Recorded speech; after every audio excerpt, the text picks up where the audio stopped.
Kita yang diciptakan sama Allah sebagai hambanya, apakah kita mencintai Sayyidina Muhammad? Apakah kita mengagumi Sayyidina Muhammad? Apakah kita mengidolakan Sayyidina Muhammad? Belum tentu. Untuk sampai cintanya kita kepada Sayyidina Muhammad, agar kita bisa sampai cinta kita bisa dikatakan sebagai orang yang mencintai Sayyidina Muhammad, sangat jauh. Yang lebih berhak, yang lebih pantas mencintai Sayyidina Muhammad, para sahabat. Kenapa saya katakan para sahabat? Sebab perjuangan cintanya, membela cintanya, mempertahankan cintanya untuk Sayyidina Muhammad lebih besar daripada kita. Benar gak? Sampai bahkan Sayyidina Khabbab di dalam riwayat sampai kedua bola matanya dicongkel karena mempertahankan syariatnya Allah dan mencintai Sayyidina Muhammad. Sayyidina Bilal ibn Rabah rela dipukul dengan batu yang besar punggungnya. Karena apa? Karena mempertahankan syariatnya Allah dan mempertahankan cintanya Sayyidina Muhammad. Banyak para sahabat yang lainnya bahkan rela gugur di medan perang. Semua hartanya, nyawanya, jasad raganya, anak keluarganya dikorbankan untuk Sayyidina Muhammad.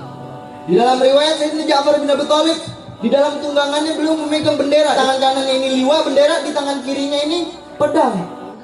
Ketika itu tangan sebelah kanannya dipotong oleh orang kafir Quraisy. Terpotong nih. Putus, nggak bisa megang bendera lagi, karena kalau bendera udah jatuh, kalah artinya. Bisa hancur ini pasukan-pasukannya. Akhirnya dipindahin ke tangan kiri, pedangnya dilempar. Megang tangan kiri nih bendera. Ketika benderanya dipegang di tangan kiri, tangannya terpotong lagi yang sebelah kiri. Gak bisa lagi, gak punya kekuatan lagi untuk megang bendera. Ketika di medan perang, akhirnya bendera tersebut dipeluk. Karena apa? Karena mempertahankan agamanya Allah Subhanahu wa Ta'ala. Mati di medan perang. Sekarang apa? Perang apa yang kita sekarang hadapi? Di depan kita nggak ada orang kafir harbi, nggak ada orang kafir yang wajib untuk kita perangi. Adanya kafir dhimmi yang kita harus wajib lindungi, karena mereka berbuat baik kepada masyarakat dan yang lain. Tapi kafir harbi ini nggak ada di depan mata kita. Rasulullah ketika selesai perang Badar, Rasulullah bersama para sahabat, berkumpul bersama sahabat, Rasulullah berkata, "Nala min jihadil asghar ila jihadil akbar." Kita udah selesai nih, yang namanya melakukan perang kecil nih, kita barusan udah selesai. Sekarang kita sampai yang namanya jihad yang lebih besar dari perang-perang, dari jihad-jihad yang sebelumnya. Ada yang bertanya kepada Rasulullah, "Ya Rasulullah, wa ma jihadil akbar ya Rasulullah? Wa ma jihadil akbar ya Rasulullah?" Apa itu yang dikatakan jihad yang lebih besar dari jihad-jihad sebelumnya? Kata Rasulullah SAW, jihadun nafas, jihad melawan hawa nafsu.